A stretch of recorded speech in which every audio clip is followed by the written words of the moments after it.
예레미야를 읽어가고 있는데 예레미야를 읽는 것은 쉽지 않습니다. 분량이 많기도 하고요.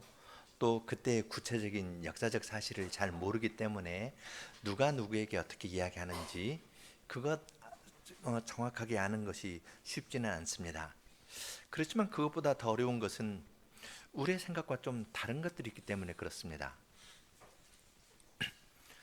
어떻게 하나님께서 기도하지 말라고 하시는가? 기도해도 안 듣겠다고 하시는가? 왜 그럴까? 어렵습니다. 지난주에 예레미야 7장을 봤죠. 이것이 성전이라, 이것이 성전이라, 이것이 성전이라 하는 그 거짓말을 믿지 말라. 그러면서 그들이 강도의 구렬로 만든다 그랬죠. 화목제 드렸으면은 번제 드렸으면 화목제처럼 너희들 그거 갖다 나눠 먹어라. 번제를 다 태워 드리는 건데 제사 안 받겠다는 말을 그렇게 하십니다. 7장 16절에 그런즉 너는 이 백성을 위하여 기도하지 말라. 그들을 위하여 부르짖어 구하지 말라. 내게 간구하지 말라. 내가 너를 듣지 아니하리라. 하나님께서 예레미야에게 이스라엘 백성을 위해서 기도하지 마라. 안 듣겠다. 그렇게 말씀하십니다. 쉽지가 않은데요. 지금 오늘 읽은 14장, 15장에서도 그 말이 두 번 나옵니다. 하나님께서 기도를 했어도 그 14장에서도 11절 여호와께서 내게 이르시되 너는 이 백성을 위하여 복을 구하지 말라. 그들이 금식할지라도 내가 그 부르짖음을 듣지 않겠다. 쭉 말씀하십니다. 또 15장 1절에서도 모세와 사무엘이 내 앞에 섰다 할지라도 내 마음은 이 백성을 향할 수 없다. 하나님께서 내 백성 할 때하고 이 백성 할 때하고는 거리가 있습니다. 이 백성 할 때는 좀 경멸하고 부정해서 하나님께서 싫어하시는 걸 이야기할 때 이 백성이라는 말을 씁니다. 어떻게 그러실 수 있나? 그런 의문이 듭니다.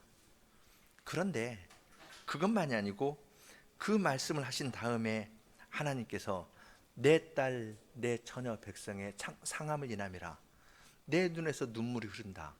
그렇게 말씀하십니다. 기도하지 말라 하실 때는 언제고 재판을 받는 하나님의 징계를 받는 이스라엘 백성을 향해서 하나님께서 내 눈에서 내 눈물이 흐르는 것이 그치지 아니한다 하면서 우시는 것은 왜 그런가? 어떤 관계가 있는가? 하나님의 말씀 가운데 어떤 것이 진짜인가? 그러한 의문이 듭니다. 14장부터 15장까지 좀 길게 읽었는데요.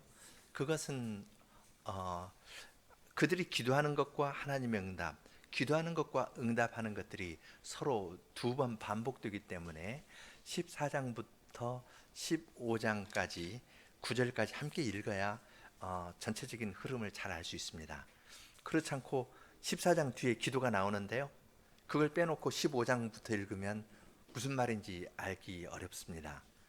14장에 나오는 기도가 있고 거기에 대한 하나님의 응답, 기도가 있고 거기에 대한 하나님의 응답, 이것이 두 번 반복됩니다. 같은 구조가 두 번 반복되는 것은 강조하는 건데요. 그것을 오늘 오후에는 생각해 보려고 합니다. 기도가 나오게 된 배경은 14장 1절부터 6절에 있는 가뭄에 대한 겁니다. 하나님께서 가뭄을 그 땅에 보내시겠다 합니다. 그랬더니 가뭄이 있으면요, 제일 먼저 타격을 받는 것이 그 성에 사는 사람들입니다. 성은 평지에 세우는 것가 아니라 이스라엘은 산성입니다. 그리고 예루살렘에는 시냇물이 없거든요. 그러니까 물이 없으면 제일 먼저 어려운 것이 성에 사는 사람들입니다. 당장 먹을 것이 없습니다. 마실 물이 없습니다. 그리고 두 번째는 농사 짓는 사람들이고요. 농사 지을 물도 없고 농사 지을 물 없어도 야생 동물들은 물 어디에 있는지 알아서 찾는데 이제 더 심하면 야생 동물도 마실 물이 없어서 그냥 비틀비틀하다가 쓰러집니다. 그 이야기를 1절부터 6절에서 이야기를 합니다. 처음에는 성읍에 앉아가지고 물이 없으니까 그들이 탄식하고 호소합니다. 그럴 때 성에 사는 귀인들이 사환을 보내서 물을 길러와라 했는데 아무리 찾아도 물이 없거든요.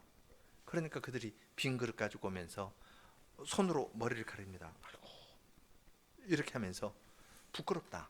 원하는 것을 할 수 없고 그냥 나도 죽겠고 주인도 죽겠고 그런 것을 원하는 것을 얻지 못하기 때문에 굉장한 수치와 부끄러움 가운데 들어갔다고 이야기를 합니다. 또한 땅에 비가 없기 때문에 지면이 거북이 등처럼 갈라집니다. 그러니까 농사 짓는 사람도 밭을 갈 수가 없습니다. 뿌려도 싹이 나지 않습니다. 조금 자랐던 것들도 그냥 다 말라버립니다. 어디에서 물을 길러다가 조금 옆에 이렇게 해서 부어놔도 싹 뿌리는 것가 아니라 물 옆에 뿌린 데만 조금씩 조금씩 해도 그냥 뜨거운 바람이 부니까 완전히 다 말라버립니다.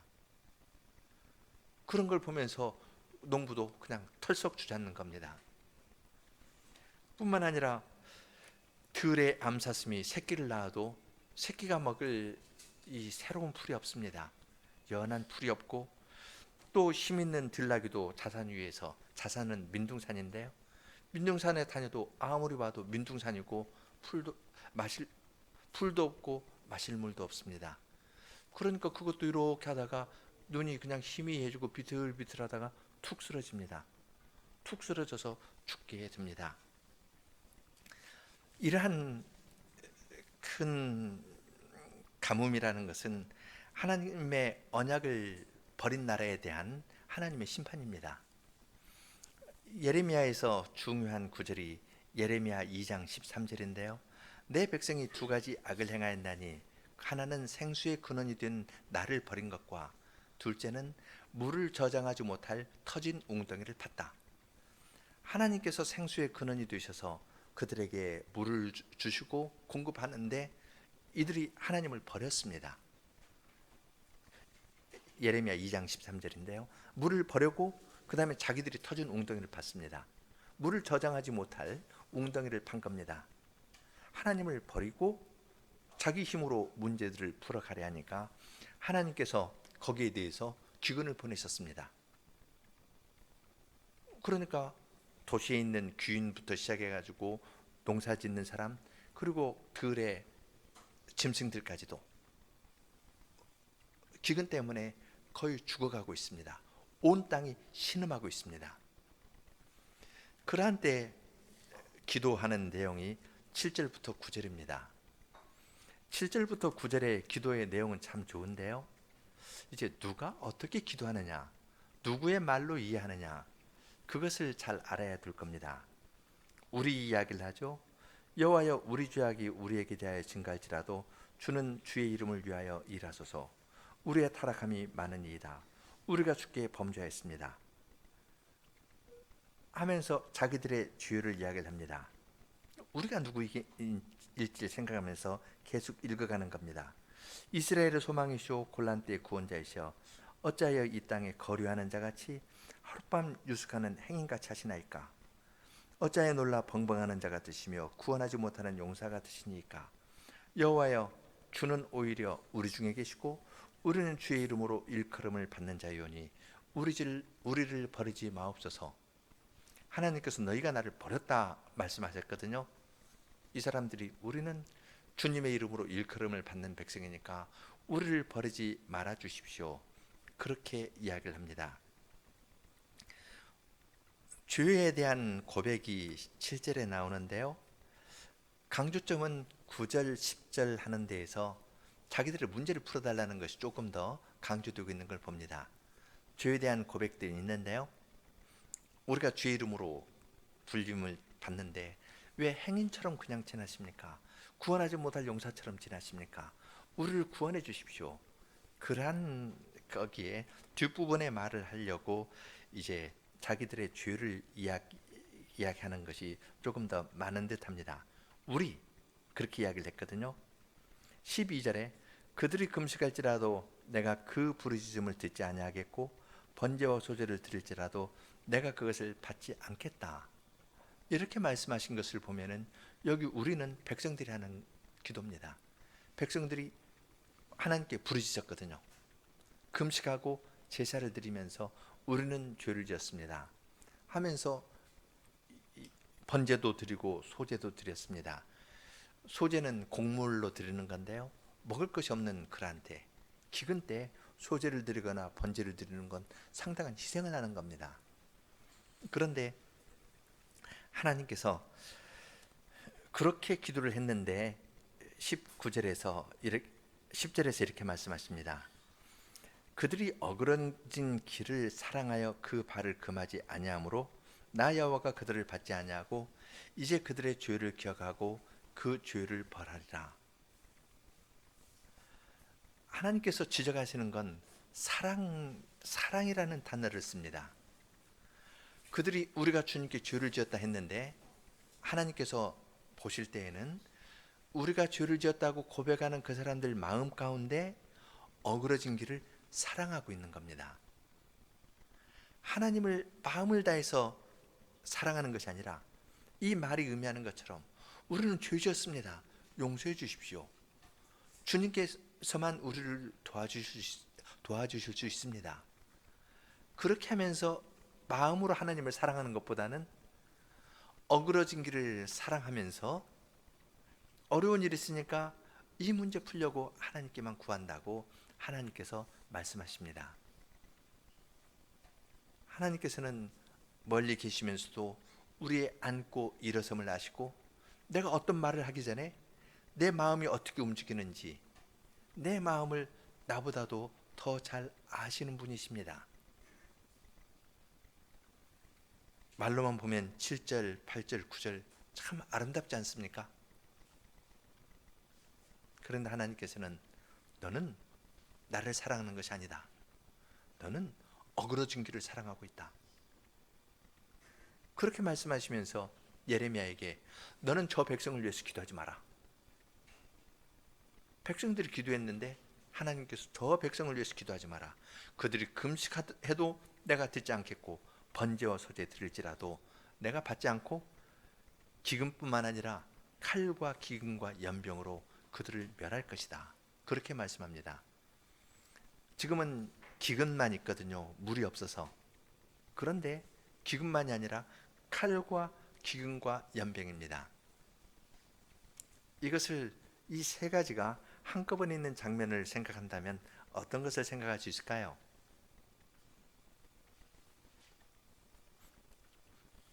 엘리사 시대에 아람 왕이 있을 때 그런 경험이 있었죠.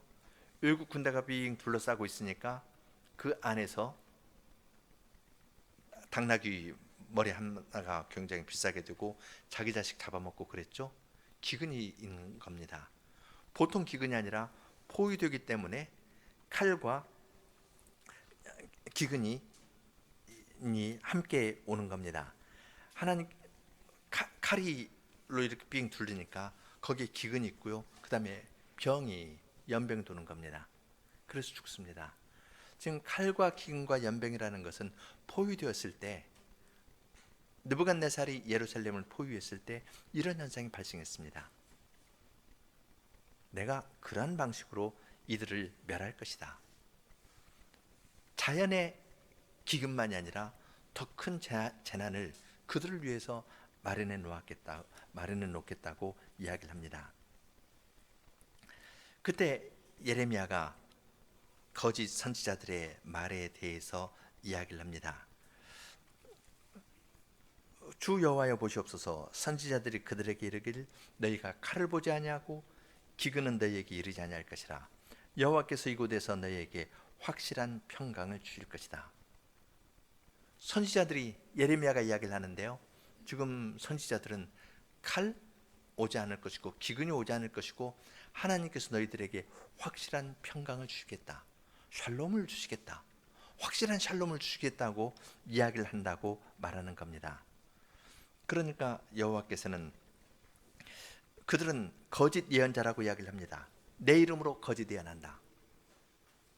내 이름으로 거짓 예언하면서 내가 보내지 아니하였는데 그들이 말하고 내가 명하지 아니한 것을 그들이 스스로 말하면서 거짓 계시와 복술과 허탄한 것으로 자기 마음에 있는 것으로 예언한다고 이야기를 합니다.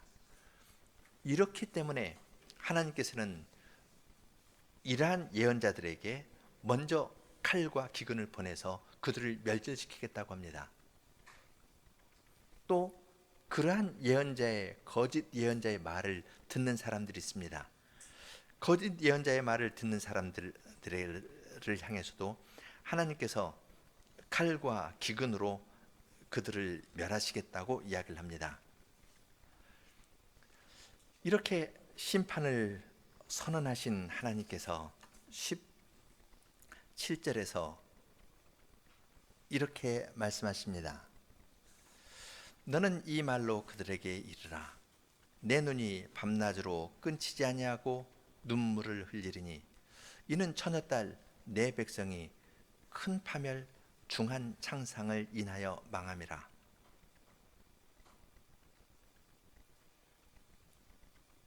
거짓 예언하는 사람들, 거짓 예언자들이 어떤 예언을 합니다.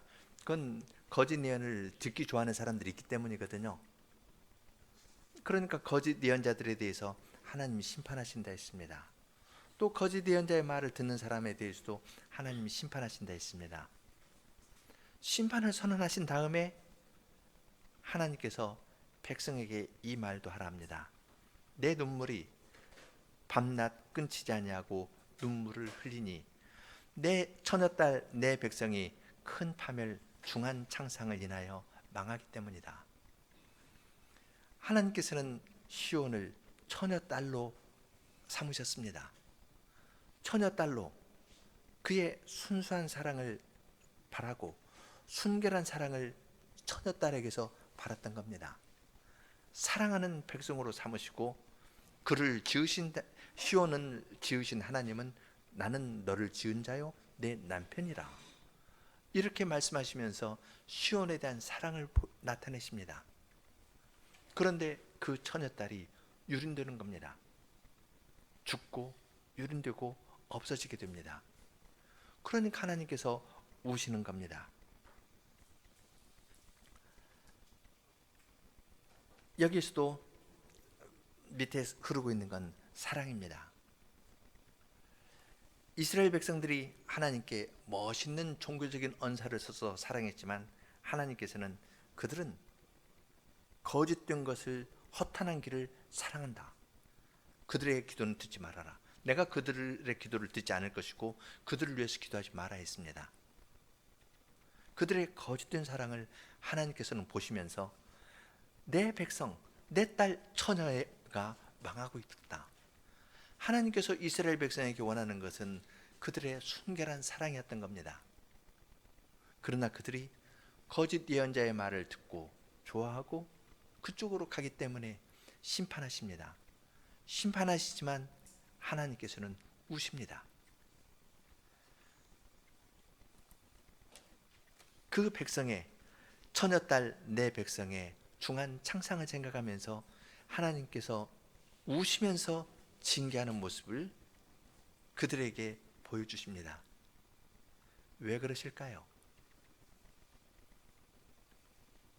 징계하는 것뿐만 아니라 사랑에 근거한 그들에게 원하는 것이 참 사랑이기 때문에 그들이 허탄한 길을 사랑한다. 하나님께 돌아온다 하지만 그들의 사랑은 우상으로 가 있거든요. 죄를 지었다 하지만 그들의 마음은 저쪽으로 가 있습니다. 그러한 사람에게 하나님께서 내 처녀딸, 내 백성, 처녀딸을 하면서 그들에 대한 하나님의 사랑을 보여주십니다. 그것은 그들의 마음에 정다히 말씀하면서 내게로 오라, 내게로 오라고 주님께서 주님의 마음을 열어보이면서 초청하는 그러한 말인 겁니다. 18절에서는 하나님의 진노로 말미암아 들에나 성에나 다 기근이나 칼로 죽은 사람들이 가득해서 어찌할 바를 모른다고 이야기합니다. 그 배경에서 19절부터 20절까지의 기도가 또 한 번 나옵니다. 이 사람들이 이 어려움을 당하니까 또 기도를 합니다. 두 번째 기도인데요. 주께서 유다를 온전히 버리시나이까? 주의 심령이 시온을 싫어하시나이까? 어찌하여 우리를 치시고 치료하지 아니하시나이까? 우리가 평강을 바라도 좋은 것이 없고 치료받기를 기다려도 놀람을 보나이다. 여호와여, 우리가 우리의 악과 우리 조상의 죄악을 인정하나이다. 우리가 주께 범죄하였나이다. 주의 이름을 위하여 우리를 미워하지 마옵소서. 주의 영광의 위를 욕되게 마옵소서. 우리와 세우신 주의 언약을 기억하시고 패하지 마옵소서. 열방의 허무한 것 중에 능히 비를 내리게 할 자가 있나이까? 하늘이 능히 소나기를 내릴 수 있으리이까? 우리 하나님 여호와여, 그리한 자가 주가 아니시니이까? 그러므로 우리가 주를 앙망하옵는 것은 주께서 이 모든 것을 만드셨음이니이다.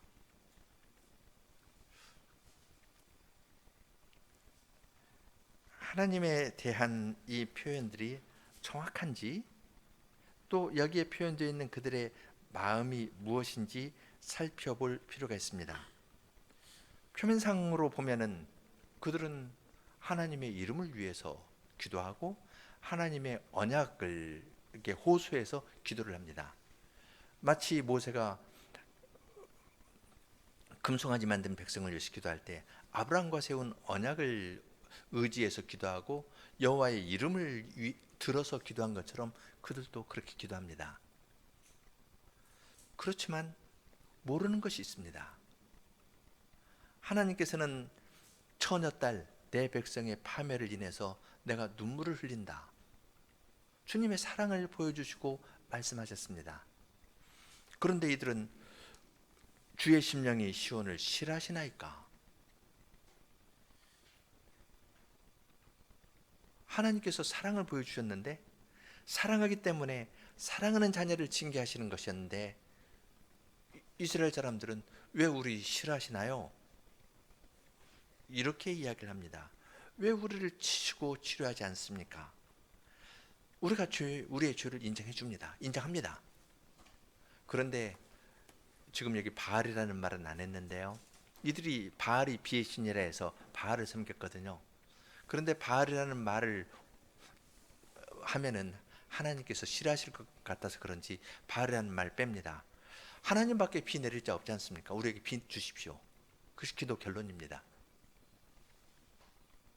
원하는 것이 뭘까요? 우리 맞아서 아프니까 치료해 주시고, 우리 비 내리지 않아서 지금 심한 기근 가운데 있으니까 비를 주십시오. 하나님밖에 비를 줄 자 없습니다. 이렇게 말하는 겁니다.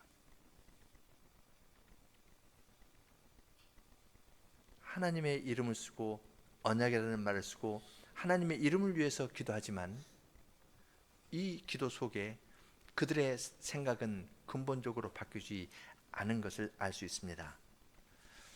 평화를 주시고 우리에게 마음을 주십시오. 우리에게 비를 주십시오. 우리 회개하니까 빨리 주십시오.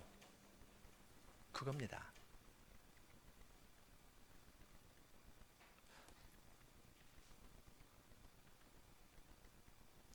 여러분 같으면 어떤 자녀가 잘못해가지고 혼냅니다. 울면서 속으로 눈물을 삼키면서 혼냅니다.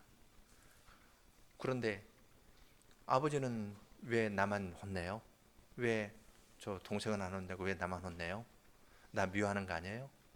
내 잘못했어요. 그러니까 좀 용서해 주세요. 그렇게 하면 여러분이 부모라면 어떻게 하시겠습니까? 자녀를 사랑하고요. 자녀의 마음이 움직이는 것을 잘 알고 있습니다. 그냥 들어주시겠습니까? 아니면 그 문제를 가지고 씨름하시겠습니까?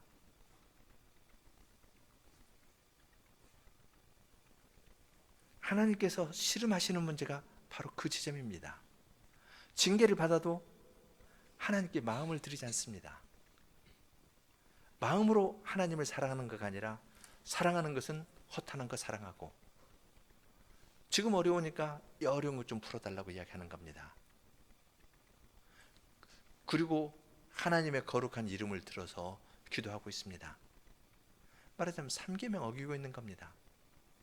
1계명도 어기고요, 다른 신을 섬기고 2계명도 하나님의 대신 다른 걸 만들고 삼계명 어기면서 하나님의 이름을 가볍게 여기고 있습니다. 그러한 나라에 대해서 하나님께서 15장에서 이야기합니다. 내 앞에 모세와 사무엘이 섰다 할지라도 내 마음은 이 백성을 향할 수 없다. 내가 이들에게 사랑하는 것을 보이면서 울면서 징계했는데도 불구하고 그들이 마음은 나에게 주지 않고 어려운 이 문제만 풀려고 나에게 와서 저렇게 이야기를 하니 아무런 소망이 없다. 사무엘이나 모세가 백성을 위해서 기도했을 때 하나님께서 그 기도를 들으시고 그 백성을 구원해 주셨는데, 사무엘이나 모세가 내 앞에 선다 할지라도 이 백성은, 내 마음은 이 백성을 향할 수가 없다. 난 마음 이들에게 더 이상 줄 수 없다. 이렇게 말씀합니다. 사람들이 어디로 갈까요? 그렇게 물으면은 사망할 자는 사망으로 가고, 칼로 망할 자는 칼로 가고, 기근당할 자는 기근으로 가고, 포로 될 자는 포로로 가라. 앞에서는 칼과 기근과 연병 세 가지를 이야기를 했는데요, 15장에서는 네 가지를 이야기합니다. 조금 더 분명하게 하나님의 징계하시는 것이 더 분명하게 나타나도록 했습니다.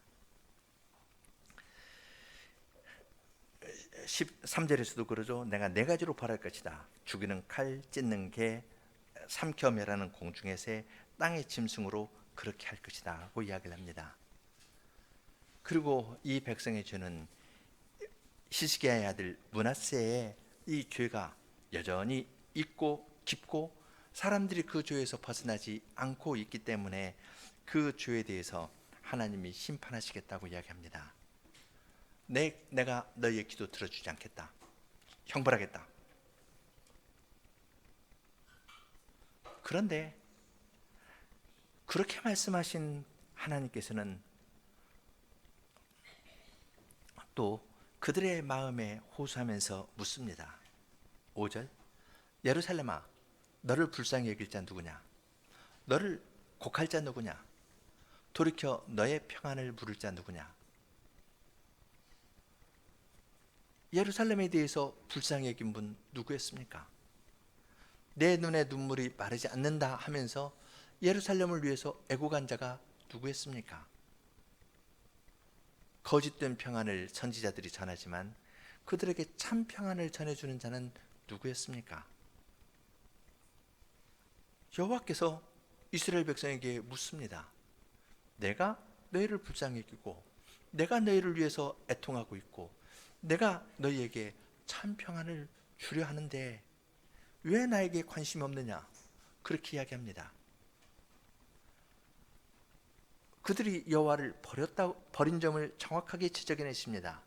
6절, 내가 나를 버렸고 내게서 물러갔으므로 내게로 내 손을 펴서 너를 멸하였노니 이는 내가 뜻을 돌이키기에 염증이 났음이라. 그들이 잘못했다 하면요, 하나님께서 좀 용서해 주셨어요. 그러다가 조금 지나면 평안해지면 또 잘못했다 하거든요. 그럼 또 용서해 주셨어요. 하나님께서 뜻을 돌이키면서 지금까지 쭉 왔는데 이제는 내가 지쳐가지고 더 이상 못하겠다. 너희는 소망이 없다. 그렇게 말씀하시는 겁니다. 하나님의 마음을 열어 보이면서 너의 마음을 나에게 다오. 그랬는데 이들은 엉뚱한 걸 사랑하면서 하나님 왜 우리 버리셨어요? 이렇게 말하는 겁니다. 하나도 바뀌어 있지 않습니다. 하나님의 사랑을 이야기하시면서 주님께서는 그들에 대한 심판을 말씀하십니다. 이 땅의 성문에서 키로 까불러서 자식을 끊어서 멸하였다. 키 까부는 건 심판하시는 거거든요. 8절의 말은 아브라함에게 하신 언약을 반대로 적용하는 말입니다.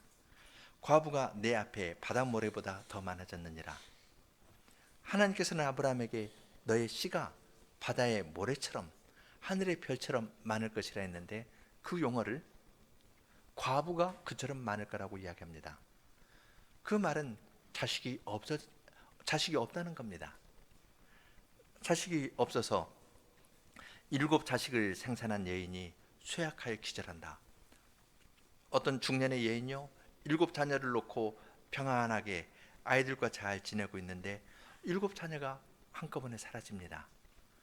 그래서 9절 보면은 오히려 백주에 그의 해로 떨어져 그로 수치와 근심을 당케 했다.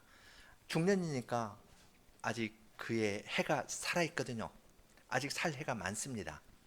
그런데 중년인데 정오에 갑자기 해가 떨어지는 것과 같습니다. 중년의 여인이 자녀 7을 낳아서 평화롭게 가정을 이루고 있는데 7 자녀가 한꺼번에 죽으니까 이 중년의 여인이 갑자기 꼬부랑 할머니가 된 겁니다. 그의 해가 떨어져 수치를 당게 되었다. 그렇게 이야기를 했습니다. 그것은 하나님의 언약이 아브라함에게 사용하신 언약의 용어를 써서 이것이 해소되는 것을 표현했습니다. 과부의 수가 바다의 모래처럼 많다. 하나님께서 아브라함과 맺은 언약의 말로 하나님의 언약에 하나님의 심판하시는 것을 표현하신 것은 무슨 뜻이겠습니까?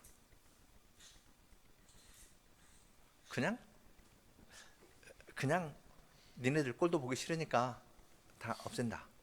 그렇게 하고 끝내시는 것 아니라요. 심판을 이야기한 다음에 하나님께서 내 눈물이 주야로 끊이지 아니한다. 예루살렘아, 너를 위해서 통곡한 자가 누구냐? 이렇게 물으시는 주님이십니다. 그러면서 그들에 대한 심판을 이야기를 할 때에도 아브라함과 맺은 언약의 용어를 들어서 그들에 대한 심판을 선언합니다. 그것은 너희가 이야기한 것과 전혀 다른 방식으로 내가 내 언약을, 아브라함과 맺은 언약을 이루시겠다는 뜻을 표현하는 겁니다. 그들은 하나님의 언약을 이야기를 해도 자기들의 이익을 위해서 하나님 빨리 낫게 해주세요, 빨리 비나 보내주세요, 이런 식으로 이야기를 하고 있는 겁니다. 그러한 자식을 주님께서는 징계하시지만 놓지 않습니다. 아브라함과 세운 그 언약의 용어로 그들의 당한 어려움을 표현함으로써 주님께서 그 문제들을 풀어주실 것을 이야기를 합니다. 우리는 예레미야를 읽을 때 어려운 구절들을 만나는데요, 지금 기도를 들어주시지 않는다. 또 잘 보면은 이들이 한 기도는 그래도 들을만 하거든요. 하나님의 이름을 위해서 기도했고 우리는 다 죄를 지었습니다. 그러면 들어줄 만한데 하나님께서 안 들어주십니다. 왜 안 들어주시겠습니까?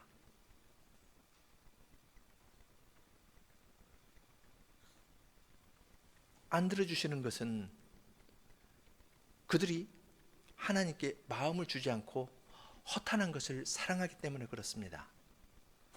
하나님께서는 처녀 내 백성이라 하면서 그들에게 순전하고 온전한 사랑을 요구하고 있는데 그들은 마음으로 다른 것을 사랑하고 있습니다. 하나님을 버리고 자기들의 행복을 추구하고 있는 겁니다. 사랑하지 않으면요, 그냥 애따 하고 주고 끝내버릴 겁니다. 그러나 사랑하시기 때문에 주님께서는 이들을 끝까지 붙들고 가시는 겁니다. 기도를 들어주시지 않는 하나님, 우리로서는 이해하기 어렵습니다. 그러나 기도를 들어주시지 않는 하나님에게서 우리는 하나님의 어미뿐만 아니라 하나님의 깊은 사랑을 봅니다. 그런 기도는 안 되겠다는 겁니다.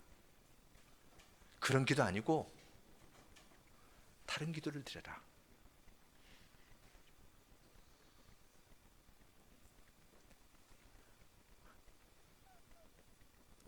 기도를 들어주시지 않는 이야기는 7장에서도 나왔습니다. 그들이 성전을 여호와의 전이다면서 강도의 구렬로 만들었습니다. 그러한 강도의 구렬로 만들 때 하나님께서는 거기에서 드리는 기도 받지 않고 제사도 받지 않겠다. 이 성을 위해서 기도하지 마라. 그랬습니다. 그렇게 말씀하신 주님께서는, 하나님께서는 사랑하시는 아드님을 보내시고 아드님에게 하나님의 진노를 다 쏟으셨습니다. 예수님께서 고난주간 마지막에 예루살렘에 입성하시자마자 성전을 정결케 하시고, 내 집은 만민의 기도하는 집인데 너희가 강도의 구렬로 만드는구나 하면서 예레미야 7장의 그 표현을 인용하신 것은 의미가 있습니다. 성전된 자기 육체를 통해서 주님께서는 교회를 정결케 하시고 주님의 교회를 친히 세워나가시려고 그렇게 하신 겁니다. 우리로서는 하늘에 계신 하나님께 기도할 수 없습니다. 우리의 추한 것들, 종교적인 언사를 사용하지만 그 속에 마음으로는 헛된 것들을 사랑하는 것이 그대로 드러나기 때문입니다. 이러한 우리의 연약함을 아시고 우리를 구원하시려고 하나님께서는 그리스도를 보내주셨습니다. 그리고 예수님께서는 지금까지는 너희가 내 이름으로 구하지 아니하였으나 구하라 그래야만 받으리니 너희 기쁨이 충만하리라 하면서 주님의 이름으로 기도를 드리고, 우리의 많은 부족과 결점이 있지만 주님의 사랑 안에서 주님께서 우리를 안아주시고 품어주시고 새롭게 지어나가실 뜻을 우리들에게 보여주셨습니다. 이것이 주님께서 우리에게 주기를 원하시는 참 평안이고 참 치료입니다. 사람들은 물질적인 평화를 원했지만 하나님께서는 우리의 삐뚤어진 마음을 바꾸어서 하나님만을 사랑하는 그러한 백성을 만들기를 원하셨습니다. 나는 너를 애굽 땅 종된 집에서 인도하여낸 너희 하나님 여호와라. 나 외에 다른 신이 내게 있게 말지니라. 그 말은 하나님만이 우리의 전부가 되기를 원하신 겁니다. 하나님만을 사랑하고 나올 수 있는 길을 주님께서 첫 번째 계명으로 주셨습니다. 그러한 계명의 뜻을 잘 깨달은 우리의 하이델베르크의 선배들은 제1계명을 이야기를 하면서 지극히 작은 일이라도 하나님의 뜻을 거슬러 행하기보다는 오히려 모든 피조물을 포기하겠습니다. 그렇게 고백하면서 하나님에 대한 사랑을 고백하면서 나왔습니다. 주님께서 우리에게 원하시는 것은 바로 그러한 마음입니다. 우리로서는 그 마음을 이룰 수 없기 때문에 성전을 정결케 하신 그리스도 안에서 강도의 구례 같은 이 세상이지만은 그러한 가운데에서 거룩한 교회를 이루어 나가시는 주님 안에서 이러한 사랑을 주님께 표현하고 고백하면서 나아가도록 우리를 부르시는 겁니다.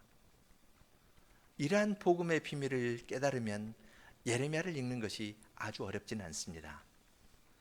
어떤 역사적인 배경이나 상황을 잘 모른다 하더라도 내 마음을 하나님께 드리면서 읽으면 예레미야는 우리에게 또 다른 하나님의 더 큰 사랑을 우리들에게 또 다른 각도에서 보여줍니다. 이스라엘의 멸망이라는 배경에서 이스라엘을 심판하시는 하나님의 사랑이 무엇인가, 심판하시면서 동시에 마련해 두신 은혜가 무엇인가를 우리는 예레미야서를 통해서 잘 알 수 있습니다. 함께 시편 42편 부르겠습니다.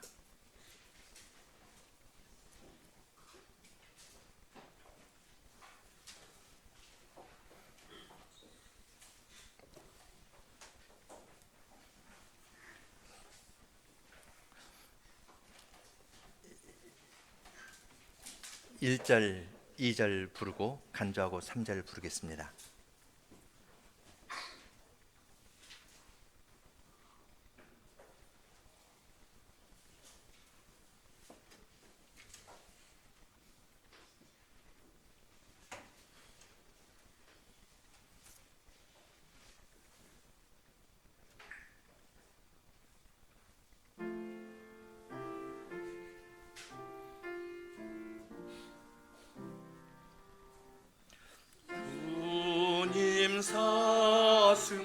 주를 찾아 애타갈 그 밤같이 나의 영혼 주님 찾아 애타갈 그 밤니다. 내 생명의 하나님, 내 영혼이 갈망해 언제 주께 나가서 주님 얼굴 배우리까. 사람들이 조롱하네 내 하나님 어디에. 넘쳐나는 나의 눈물 밤낮으로 내 음식 전에 성전 오를 때 기쁜 찬송 드렸네. 이제 그 일 기억하며 내 영혼이 통곡하네.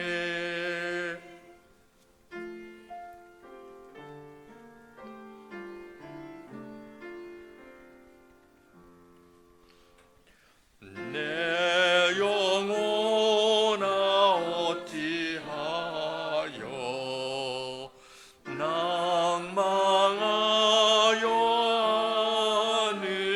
하는고. 어찌하여 내 속에서 불안하여 하는고. 하나님을 바라라. 나는 찬송하리라. 나의 구원 주님 얼굴 내 하나님 찬송하리.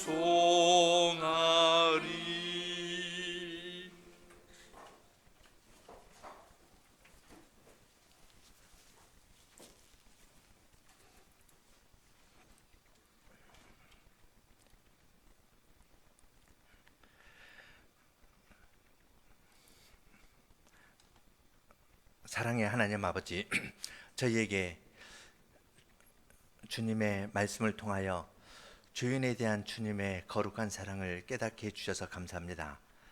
저희들은 주님의 말씀을 배워도 말씀과 함께 저희에게 나오시는 주님을 계신 그대로 뵙고 또 그 말씀과 함께 저희에게 알려주시고자 하시는 그 뜻을 잘 모르기 때문에 주님의 말씀을 공부하는 것으로 자기의 지식을 조금 더하는 것으로 받아들이거나 자기의 종교적 경험을 조금 더 풍성하게 하는 정도로 주님의 말씀을 받아들이는 일들이 많이 있습니다. 그렇기 때문에 마음을 다하여 주님을 사랑하고 하나님의 계명에 지극히 작은 것을 어기는 것보다는 오히려 모든 피조물을 버린다라는 고백을 하면서 주님을 전심으로 사랑하지 못하는 것이 저희의 모습입니다. 그러한 저희와 같은 자들을 구원하시려고 하나님의 뜻에 온전히 순종하신 그리스도를 보내주셨을 뿐만 아니라 그리스도께서 지금 저희 가운데에서 이루어 나가시고 행해 나가시고 저희의 마음을 두드리면서 주님께로 가까이 부르시는 그 음성을 저희들에게 들려주셔서 감사합니다. 이러한 말씀을 저희들이 마음에 잘 새기고 사랑하는 사람들이 되게 하여 주시고 마음을 다하여 하나님을 경외하고 사랑함으로 말미암아 하늘에 계신 주님께 기쁨을 드리는 사람들이 다 되도록 저희를 인도해 주시옵소서. 예수님 이름으로 기도합니다. 아멘.